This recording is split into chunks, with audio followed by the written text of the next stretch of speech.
Hello and welcome to the Gaggle where we challenge and, if necessary, destroy media narratives. I'm George Samuely. With me today, of course, is co-founder of the Gaggle, Peter Lavelle. So, Peter, yesterday was, I think, stupid hour throughout the U.S.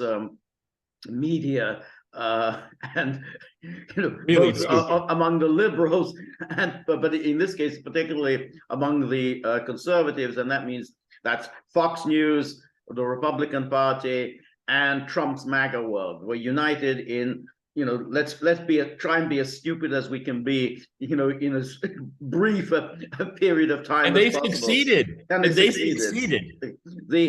What brought this on was the exchange that took place between the United States and Russia, in which a basketball star, Brittney Griner, was transferred from Russian custody to the United States, and in return, the United States released Viktor Bout, the arms dealer.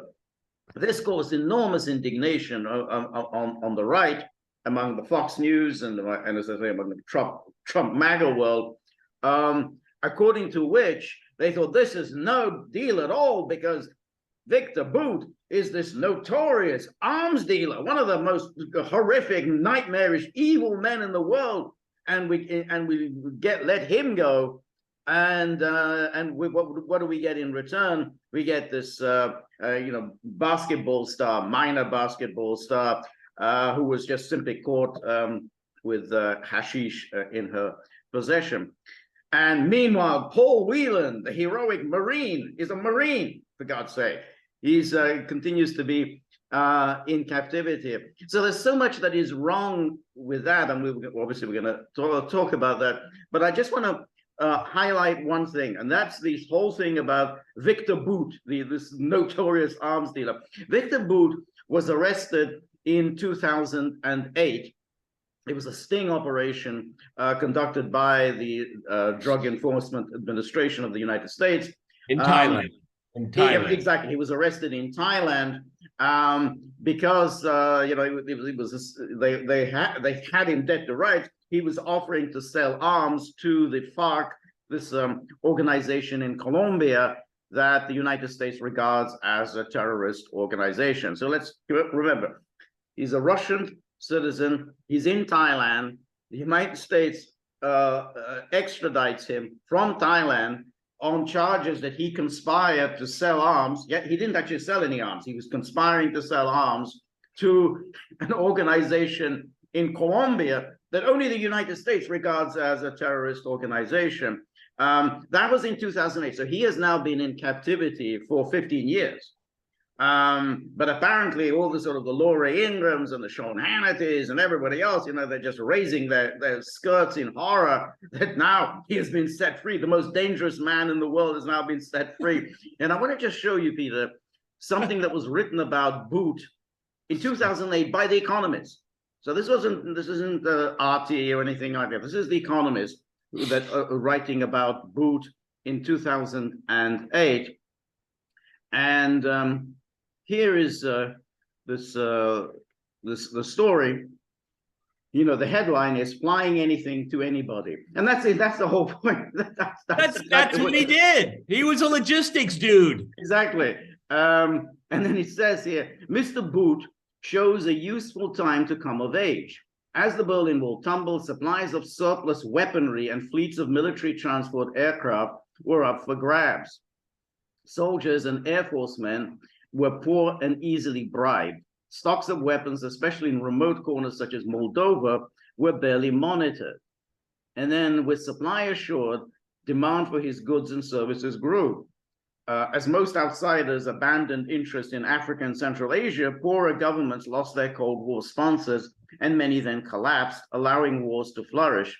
Where America and the Soviet Union had once vied to dump weapons on friendly governments, now Mr. Bout stepped in. And then he goes on. Another boom in the 1990s was the provision of humanitarian aid during conflicts, such as wars in Somalia and Congo. Donors wanted to get goods, personnel, tents, foods, medicine, and the like to remote airstrips. Mr. Bout had big rusty airplanes for hire to all comers. His genius was to employ impoverished ex-Soviet pilots ready to risk their lives for hard currency and to send his aircraft anywhere they were needed. At times, that meant getting United Nations peacekeepers into Somalia or delivering aid for the British government. More often, as the UN eventually described, he provided logistics that kept cruel civil wars alive. Reportedly, Mr. Bout supplied simultaneously both the rebels and the government during Angola's civil war. They also should have mentioned that he was also supplying the Bosnian Muslims at the behest of NATO during the 1990s. Good. Happy to be of service. Happy to be so, exactly. Similarly, he collaborated first with the Northern Alliance in Afghanistan, with which also the United States was aligned, and then after his aircraft was impounded for months by the Taliban, switched to trading with the Islamists. He probably helped the American forces to fly material to Afghanistan and certainly did so in Iraq. He was active in Eastern Congo, where years of war have led to the deaths of millions. And then they quote somebody, there's nothing he hasn't done. And then says his defenders describe him as nothing more dangerous than a flying lorry driver. If one week he made profits by dropping frozen chickens in West Africa, and the next by trading gladioli from Johannesburg to the Middle East, who was to care that in between he delivered a few million rounds of AK-47 ammunition to a Central African army? Again, Americans did not object when he supplied an Antonov AN-24 to deliver goods for their soldiers in post-invasion Iraq. So what if he's also rumored to have ferried gun-toting and bearded men to and from in the Middle East? So you get the sense here, he's a very entrepreneurial type. He was caught, essentially, a sting operation, which means kind of he was set up. He didn't sell anything to FARC. And he's basically, they brought him over to the United States, found him guilty, plotting to kill Americans, again, Americans in Colombia, but okay, plotting to kill, and he was sentenced to 25 years in prison. The Russians have wanted him out ever since he was convicted. I mean, this is since 2011, they've been pressuring the US government for his release. And as for Whelan, well, you know a lot about this, Peter. All this talk about he's a Marine. He was court-martialed and dishonorably discharged, and the Russians, at least they claim, they had him dead to rights. He was actually, somebody passed on a thumb drive with the names and phone numbers and contact information of people working in the security services. So the whole notion that these people on Fox, oh, he's unjustly in prison, this is all cooked up. Where's your evidence that this whole thing has been cooked up? Anyway, there's a lot to talk about. So what do you think, Peter? Well, let me go backwards. I mean, Whelan was caught dead to rights, trafficking sensitive information, okay? He was dishonorably discharged. He was in Moscow with multiple passports of different countries.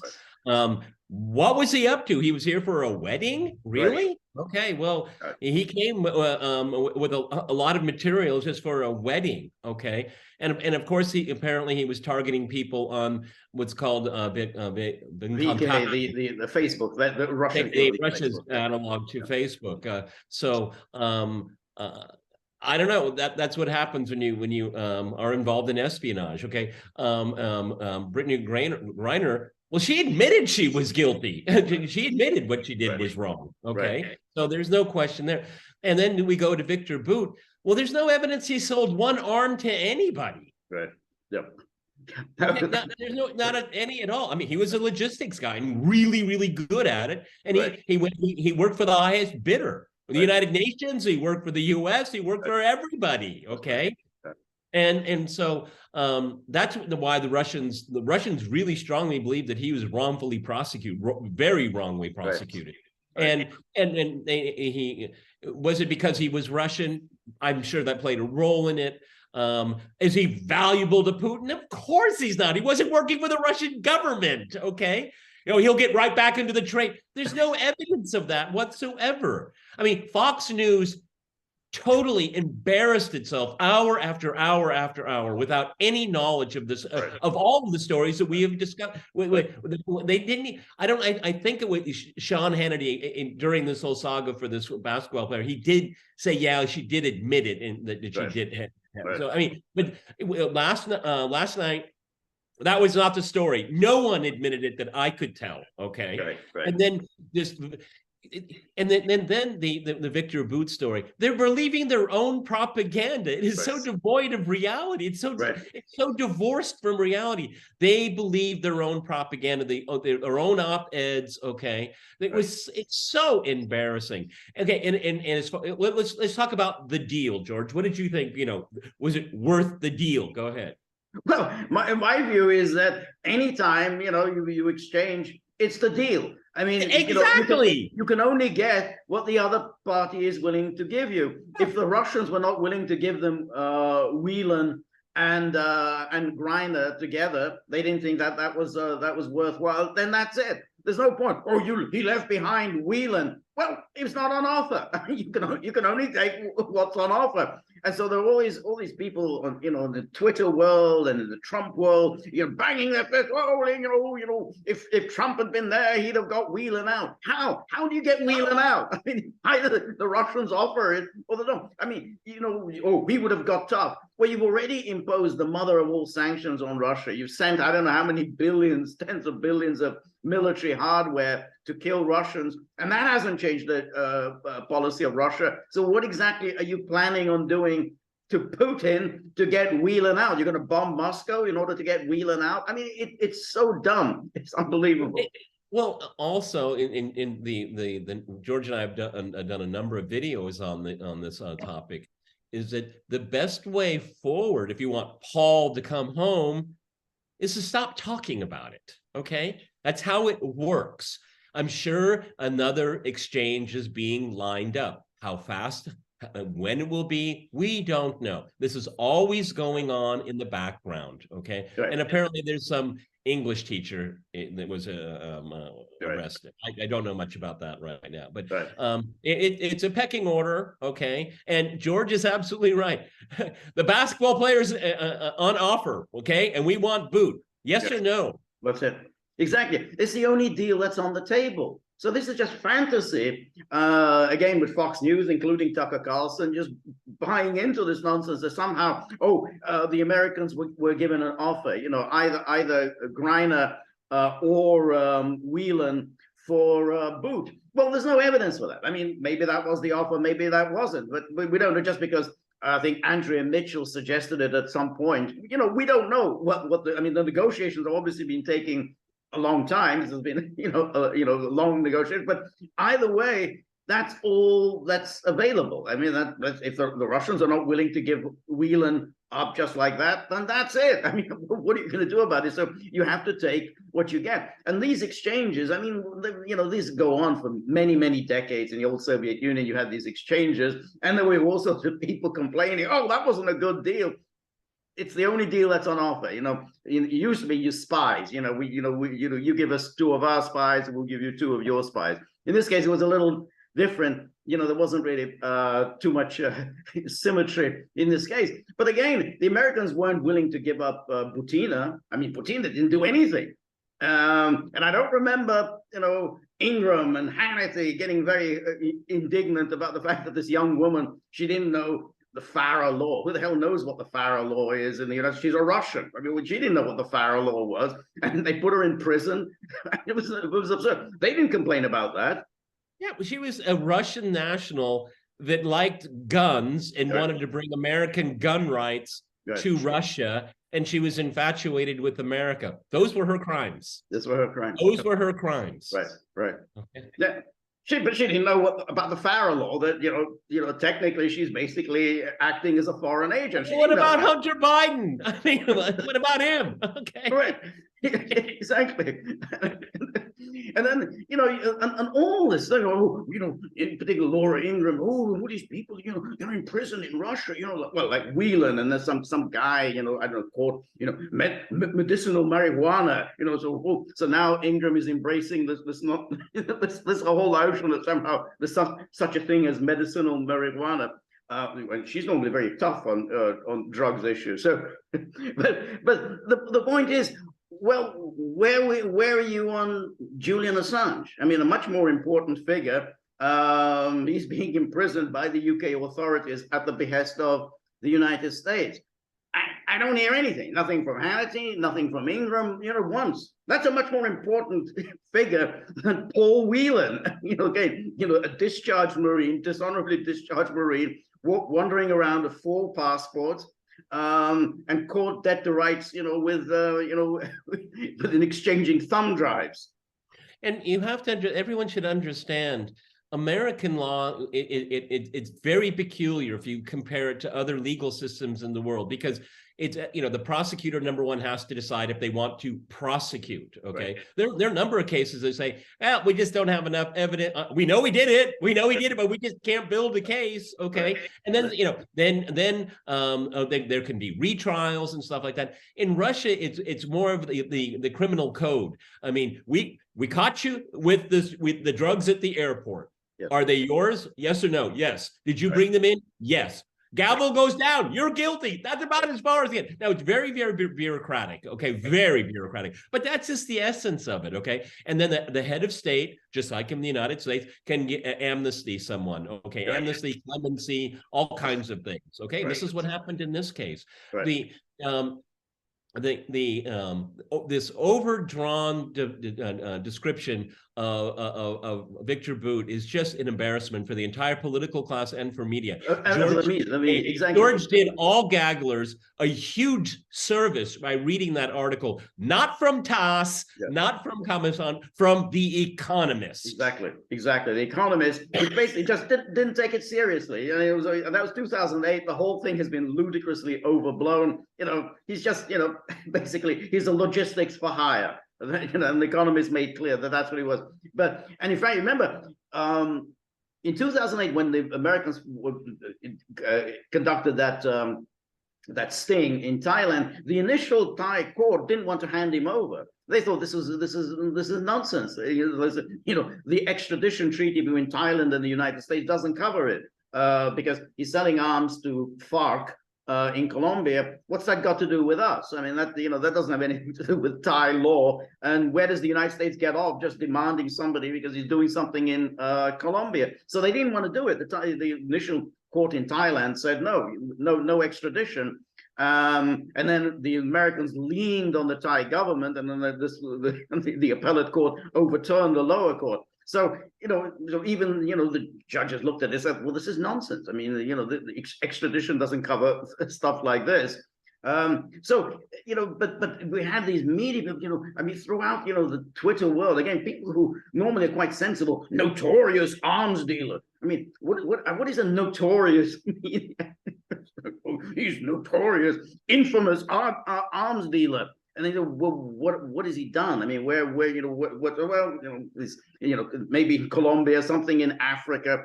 I mean, how much in terms of arms does the United States sell every year? It's the biggest arms dealer in the world.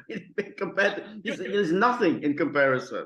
And look at the seepage from Ukraine. I mean, even the Nigerians are saying these weapons are ending up in Nigeria now. Yeah. I mean, there is the biggest illicit arms dealers in the world are headquartered in Kiev right now. Okay. Right.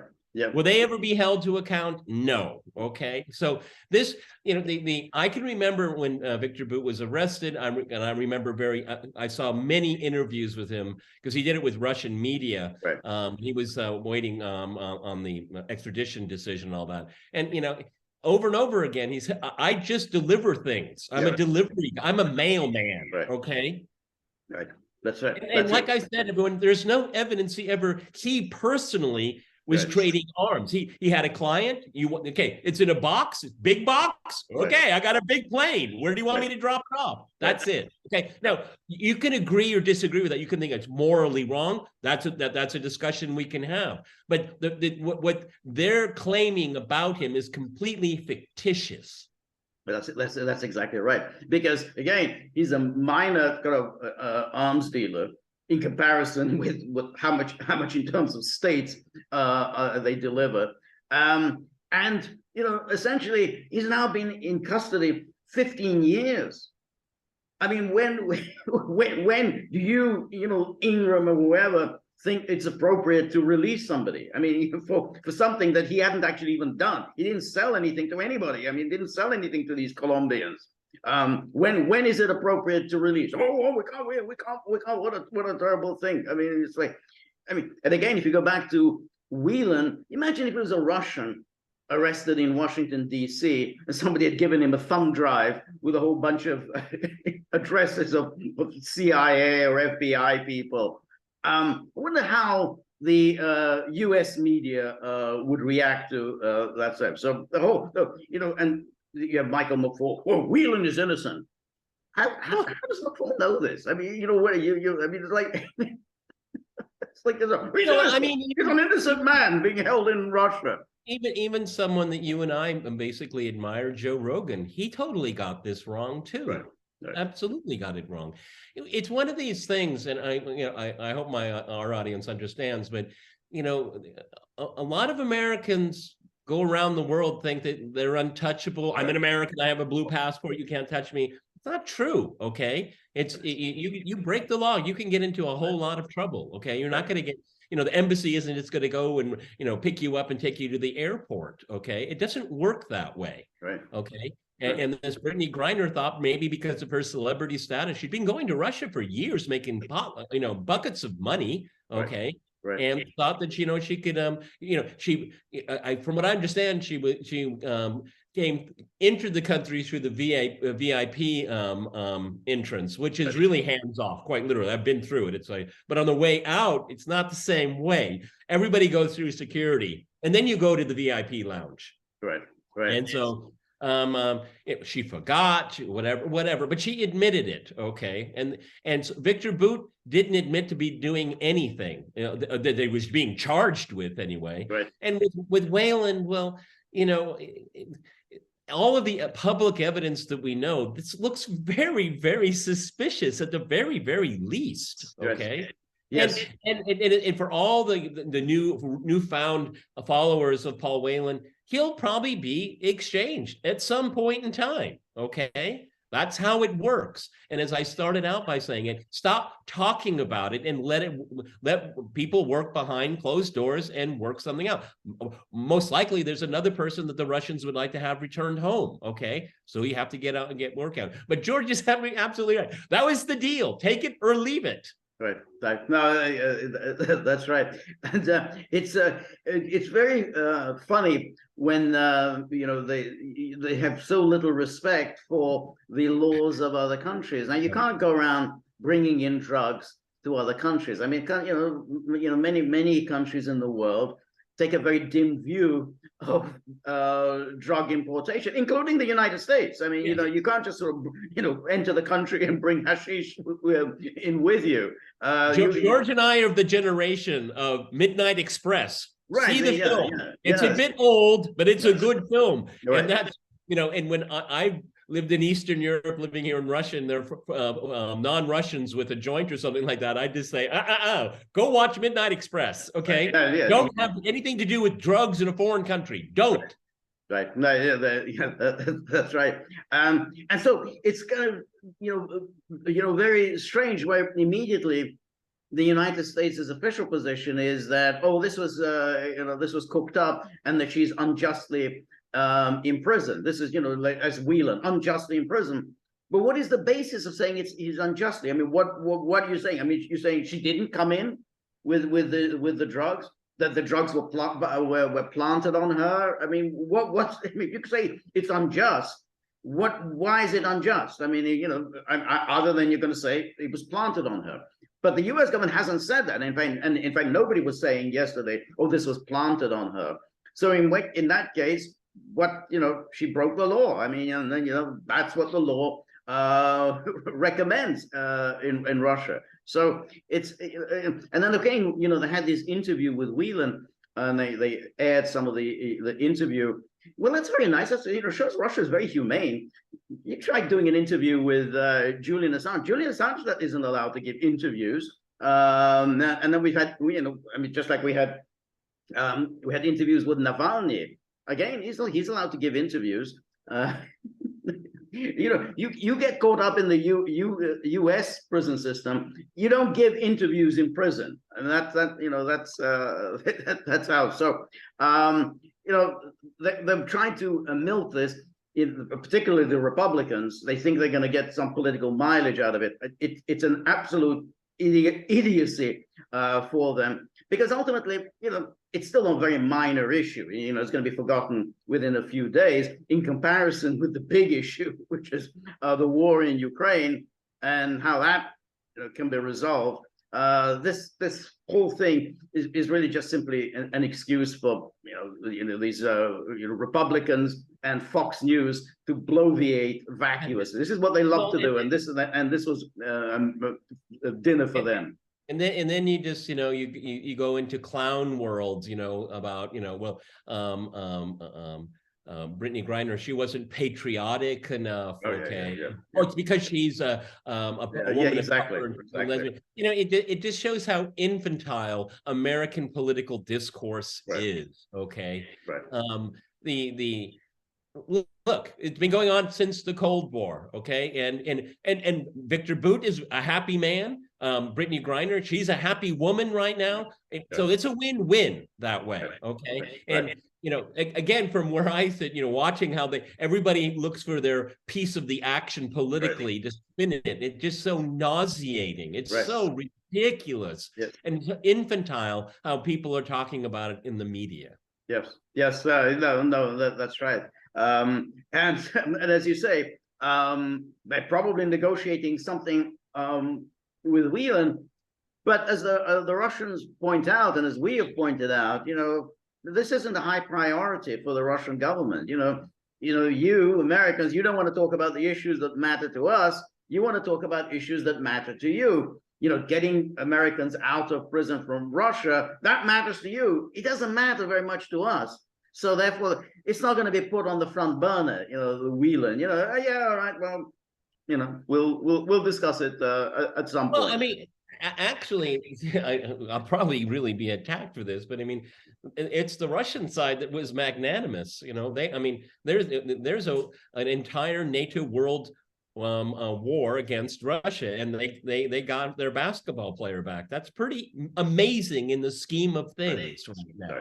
Yeah, no, I think so, because ultimately it really is not very important at the moment. I mean, there's a serious international crisis, and it doesn't look like this is the first step in some kind of a wide-ranging agreement between Russia and the United States. There's no indication that this was envisaged in any way by the Biden administration as the first step, in some much wider process. If it were, then I think then it would be an important matter to discuss. But it looks like it was just a one-off. The Americans wanted her back. Biden wanted the photo op, and that's it. There's nothing further. So the Russians did them a favor, because again, this isn't what the Russians are concerned with. But they did them a favor. Okay, you want her? Here you have it. That's all we're giving you. We're not giving you Whelan. So that's it. Take it or leave it. To Brittney Griner's credit, okay, she admitted her guilt. Okay, and I think that played a role in the swap. She admitted it. She obviously doesn't want to be in prison in Russia. Okay, she wants to go home. She's probably learned her lesson. Okay, she probably won't come back. I wouldn't. Okay, but I think it showed a level of being magnanimous. Okay, you owned up to it. You were an adult. You made a mistake. You got caught in our legal system. We don't make exceptions for tall basketball players. Sorry, we don't. Okay, and so it came to this, but. For Bout to be returned is an important pride issue, because they didn't prove jack according to the indictments. Okay, he was a wrongfully prosecuted, imprisoned person. Okay, right. That's exactly right. And as I said, they've been doing this. They've been going on about Bout ever since he was convicted in 2011. I mean, the Russians have been raising this issue of Bout. So it's a long-standing issue with them that they thought this was an unjust imprisonment. And they don't like the way Americans just go around swooping in on other countries and grab their nationals and then extradite them. And then, they're stuck in the American legal system and then in the American prison system. This really upsets the Russians that the United States can get away with this. So there wasn't any of that. But the whole idea that he's going to go back to he's going to be selling arms. I mean, why would he need to do this? I mean, it's like, why would Putin need him? I mean, Russia also is a big arms exporter. What do they need Bout for? I mean, so that's it. Victor Bout filled in the cracks, okay? And he had an international reputation of a guy that gets stuff done, okay?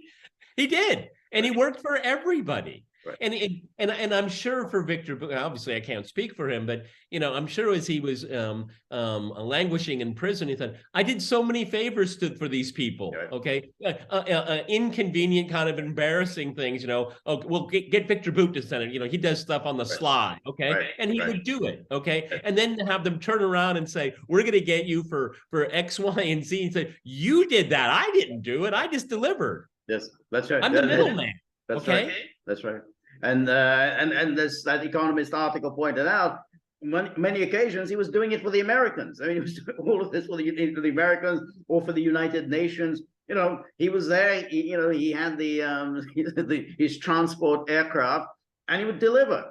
They wanted delivery of arms to Bosnia. He delivered arms to Bosnia. Afghanistan. I mean, he was doing whatever people paid him to do. And then we have this whole, nonsensical mythology. Notorious arm dealers, the one was deadliest, the merchant of death. He's a merchant of death. He's number 2 after Bin Laden. That's right. Yeah. There was recycling some cliches from 100 years ago about the merchants of death. But George, I don't have it in front of me, but I have absolute assurance in my mind. Look at all the people that prosecuted and persecuted Victor Bout. How did that help their careers? Probably a lot. Okay, right. It's a resume builder. We got the most notorious arms dealer in the world. Okay, right. Yeah, including that guy, the U.S. attorney at the time, which was Preet Bharara, the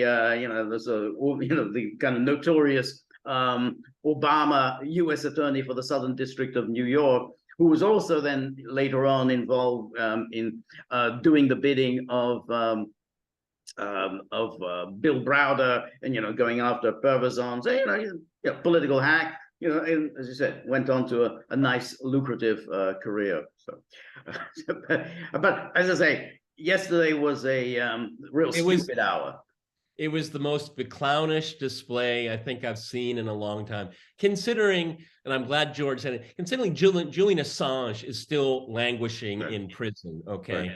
Right. And when you're talking about merchants of death, well, the U.S. Congress is a merchant of death, sending tens of billions of more weapons to Ukraine, okay? Right. For an outcome that will not they cannot change this outcome. The only outcome is to be more people dead. Okay, so the real merchants of death are all the Democrats and the Republicans that voted for it. Okay, that's right. Yeah. real merchants of death.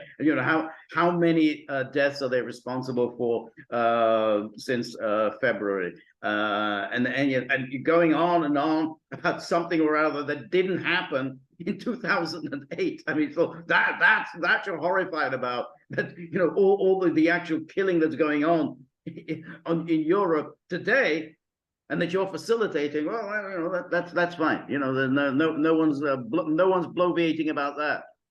Yeah, well, you can keep talking about Paul Whelan, but right now the Biden administration is considering sending cluster bombs to Ukraine. Okay, all right. Keep talking about Paul. Okay, okay. This guy that was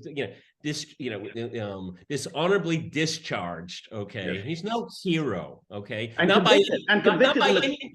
by any measure. Okay, right. And convicted in a court martial. I mean, he was court-martialed and convicted of larceny. So it's not just so his dishonorable discharge came after a conviction. So the whole idea just is a U.S. Marine. Yeah, but what are you missing from this story?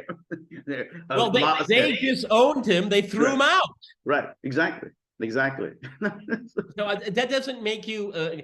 I think that by any measure that diminishes your being called a veteran. Okay. Right. Yes. I mean, you're thrown out. Okay? Exactly. That's right. All right, everyone. I watched 3 hours of it because of the hour difference. I watched it 3 hours this morning. Just total bewilderment. You know how the media class just lost their mind. Just lost their mind. And you know why they did? Because they don't deal with facts. They don't deal with facts. They deal with emotion, and and all they wanted to do is score political points against their opponents. Right. It's really cheap. Okay, and I'm glad Victor Bout is home. I'm glad Brittney Griner is home too. Right. Okay, fine. Right.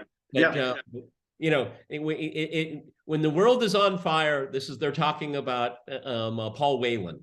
That's right. That's right. And it's the worst. I mean, when you're just trying to score cheap political points, you're basically undermining your own argument. I mean, it's you're essentially providing legitimacy for what Biden is, for the really awful things that the Biden is doing, facilitating a war. And instead, you think, oh, this terrible person, we let Victor Bout go, he's going to work for Putin, Putin's criminal. So that's it. So you're essentially providing, some sort of intellectual support for the ghastly policies of the Biden administration. So that's the problem when you're just trying to score easy political points without really thinking through the implications. And reinforces all of the stupid, prejudicial views that people have. That again, completely divorced from he's a valuable asset to Putin. When I heard that, I almost fell out of my chair. It was valuable because Russians don't like to leave their own behind. Yes. Pretty simple. That's right. That's right. Pretty simple. That's right. And as we saw in that Economist article, he was an entrepreneur. I mean, there's no indication he was ever working for the Russian government. I mean, that's it. He's never worked for the Russian government. No. How is he of any value? I'm glad you brought that up, because I remember, going through the indictments against them. And I remember a Russian friend of mine said, there's no connection to the Russian government. He had to point that out to me. Okay. Right. We at RT, we really covered when he was in Thailand. And I learned so much about him from my colleagues. And I said, but I said, yeah, Peter, but this is all completely fabricated. Right. Yeah, right. Yeah, exactly. Well, anyway, everybody, we're gonna Brittney's home. Everyone's happy. Good. Okay. Victor's home. So there's a happy ending in this very sad world of ours right now. And if you want this Paul Whelan, sit tight. Stop making all the noise about it. It never works that way. It is always done quietly, and it takes time.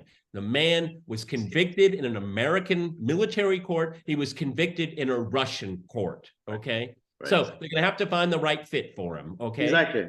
So that's why, and that's why the Russians didn't think that was a good deal. I mean, they thought, hey, we convicted Whelan on a serious charge. I mean, that's a serious crime. So you can't, we're not just going to throw him in. And so therefore there has to be the right fit for the swap. This wasn't it. So you can fulminate all you want, but until you find the right fit, the Russians aren't just going to hand over Whelan. I'm sure the Russian negotiators, when they watch the American coverage of it, just like, there they go again. Yeah. There they go again. Yeah. It just as George has pointed out over a number of times in the last few days, is that just because the Americans want something doesn't mean everyone's going to hop and snap. Okay. Right. That's right. And the Russians are showing that. They're showing that. No, that's not important right now. Okay, fine. We might find the stars may collide. And who knows? In a few months, a year, it might. Right. But don't you never push this process. Okay. And I'm sure it didn't help Brittney Griner with all the media coverage. It hurt her case. Didn't help it. Yep. All right, everybody. This is Peter and George. We're the Gaggle. We're on Locals, so please go to thegaggle.locals.com. Please visit our store. And the drought has started. The drought started. No, oasis in sight until next Tuesday, 3 p.m. Eastern Time, when, once again, my live stream on Locals will be there. Please come with comments, criticisms, and suggestions. And think about little Buddy, because Buddy is proposing a swap of his own. He wants to take part in some international exchange. He got very excited about the drama of an international exchange. So I think he's now suggesting what would be a reasonable swap for him. So we don't want to encourage these kinds of thoughts. So you've got quiet diplomacy, George. Quiet diplomacy. So if you've got a few bob in your pocket, you whip them out, dunk them into his tip jar, and he'll be happy for the time being where he is. Otherwise, the swap program goes into effect. So we're very grateful for your help and friendship and support. The more you're able to donate, the more of these videos we can make, the more we can invest in new technology, and above all, the more likely it is that we're going to keep Buddy here. So remember, if you like the gaggle, please like, share, and subscribe. See you soon. Bye.